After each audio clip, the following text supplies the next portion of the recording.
The Metro first phase is on the verge of completion and Bengaluru Metro Rail Corporation Limited is all set to launch the 72-kilometer long second phase soon. Take a look. All these days, it was residents living within the city who bore the brunt of inconvenience caused by metro works. Henceforth, it will be the turn of people living on the outskirts of the city. Yes, the metro's second phase is about to begin and the works will be taken up on busy Mysore Road to start with. The tender is being called for the 6.4-kilometer stretch between Kengeri and Naindahalli Junction. BMRCL have conducted soil testing as the route map is ready and a report on the quality of Pillar 2 has been finalized. The metro trains which are now running up to Baipanahalli will now be extended till Whitefield. Similarly, the Mysore Road stretch will be extended till Kengeri. Extensions will also be made to BIEC from Hesarghetta Cross and from Puttanahalli to Anjanapur Township. Apart from these extensions, a new line will be laid between Gottigere and Nagarbhavi.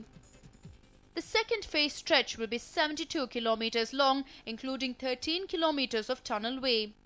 As many as 61 stations are to be constructed, of which 12 will be underground stations. Pavitra for News 9, Bengaluru. The residents of Mandur are continuing their protests for a fourth straight day. They have refused to allow any trucks to enter the landfill. The residents in Mandur are in fact ensuring that no more trucks come from the BBMP with regards to garbage disposal at Mandur. Their protest has in fact entered the fourth day, and this is in fact creating headache for a lot of people in the city. The residents say that they will not put up with the dumping of garbage in their village, and they want the authorities to immediately find an alternative site other than Mandur for the dumping of garbage. Several trucks are in fact caught up in the protests, and most of them are lying in and around Mandur with garbage tucked in it. In Bengaluru, in several areas, there's been a situation where garbage is piling up as there is no one who is coming from the BBMP to clear it.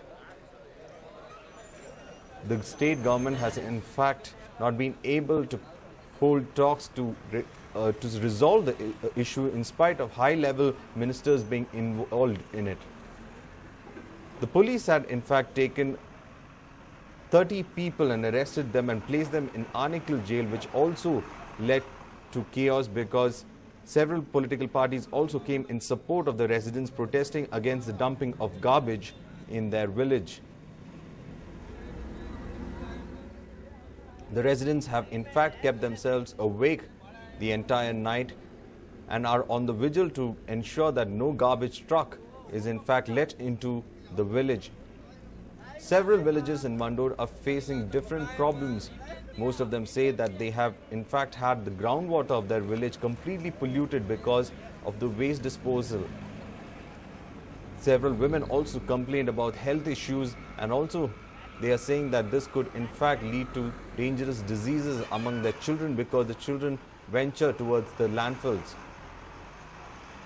At present, no solution has come to the problem, and the villagers continue to stop the trucks from dumping garbage in the village. The protesters raised slogans to the accompaniment of beating of drums. They have locked the gate of one of the landfills. When the police intervened, they shifted the protesters to Narayana Mutt Junction that leads to the landfill sites. Though 21 protesting villagers of Mandur were arrested for allegedly throwing stones at the police vehicles and garbage trucks,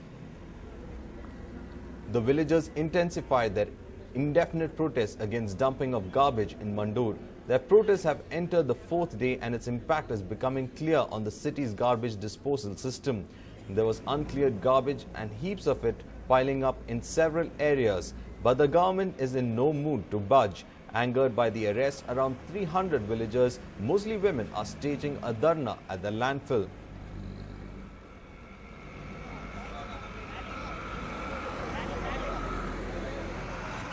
The situation in Mandur is getting tense, with the villagers ensuring that no truck passes through its village to dump garbage at the landfill. One of the gates have been locked, and because of which the police had to intervene and arrest people and move them out from the area.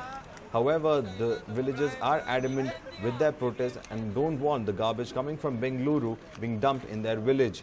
Because of this, there is a crisis that is brewing in Bengaluru. Several areas are facing huge piles of garbage being heaped up because there is no clearance. The garbage is still at these collection points and they are growing in size. This has resulted in several areas facing stench, and the BBMP seems to be helpless at the moment because they've not been able to in fact resolve the situation nor find an alternate site to ensure that garbage is cleared from the city limits.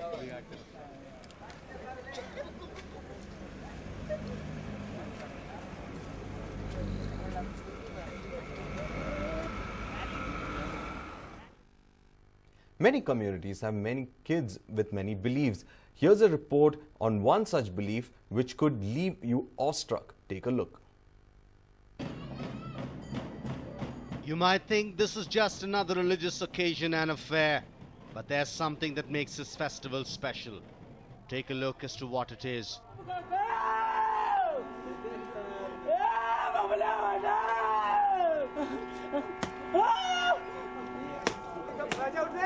Breathtaking, isn't it? Men breaking coconuts on their head like it's child's play. These are visuals from Dandiya Durga Devi Fair in Bagalkot. People of a community who claim to invoke divine powers of Durga Devi within them put their skull to the test by breaking coconuts on it. They say that they calm down the deity by doing so. Priests kick off the annual fair by performing pujas, following which the coconut ceremony takes place. Thousands of devotees from all over the state gather every year on the occasion. They say that this tradition was started by their forefathers and that they are just taking it forward. ಇದು ಮೊದಲಿನಿಂದ ನಮ್ಮ ಪೂರ್ವದಿಂದ ಹಿರಿಯರು ಮಾಡ್ಕೊಂತ ಬಂದ ಆಚರಣೆ ಇದು. ಇದನ್ನು ನಾವು ಮಾಡ್ಕೊಂತ ಬಂದಿದ್ದೀವಿ ಸರ್. ತೆಂಗಿನಕಾಯಿ ತಲೆ ಮೇಲೆ ಹೊಡೆಯೋದು, ವಿಶೇಷವಾಗಿ ಮಳೆ ಬೆಳೆ ಅದರ ಬಗ್ಗೆ ಹೇಳೋದು, ಇದೆಲ್ಲ ನಮ್ಮ ಪೂಜಾರಿಯವರು ಮಾಡ್ತಾರೆ. Participants break 20 to 30 coconuts each. Priests say that they experience no pain since they invoke divine powers. ಕಾಯಿ ಹೊಡೆದ್ರೆ ನಮ್ಗೆ ಏನೂ ಆಗಂಗಿಲ್ಲ ರೀ. ದಿವಿ ಮೈಯಾಗ ಬಂದು ಕಾಯಿ ಹೊಡ್ಕೋತೀವಿ. 20ರಿಂದ 30 ಮಟ ಹೊಡ್ಕೋತೀರಿ ಕಾಯಿ. ಏನು ನಾವು ಮೊದಲ ಗದಗನಾಗ ಮಾಡ್ತಿದ್ರು, ಅಲ್ಲಿದ್ದು ಇಲ್ಲಿ ಸಾಕಾತ್ರಿ, ಇಲ್ಲಿ ಮಾಡಾಕ್ತಿವಿ. ಭಾಳ ಒಂದು 4,000 ಮ್ಯಾಗ ಕೊಟ್ಟಿರ್ತಾರೆ.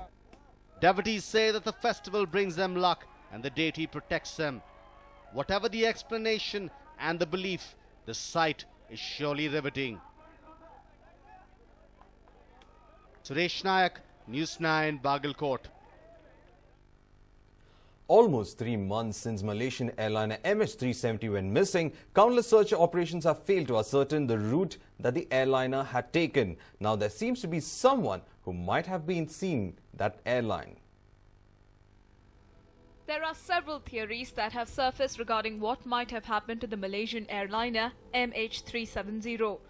Now it seems there is something that could act as a vital clue in what could have happened that fateful night. MH370 on fire. Yes, that is what a British sailor, Catherine T, revealed.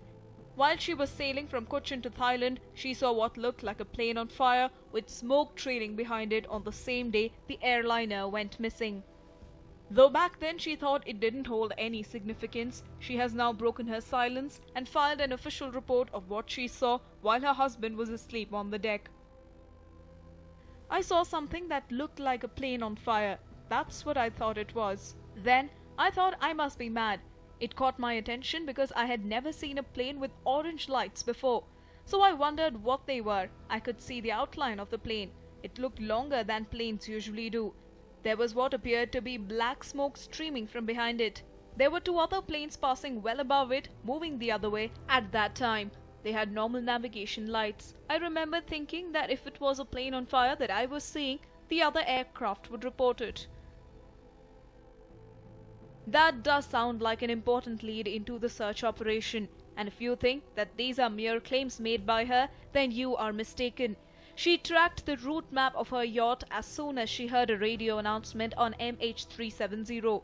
The map revealed that the plane had indeed passed the yacht from port to the starboard. She filed a report with the Australian organisation Joint Agency Coordination Centre, which is coordinating the search operations. While the missing plane has kept thousands waiting for a miracle to happen, will this be a turning point in the search operations? Will the families get closure finally? A News9 report.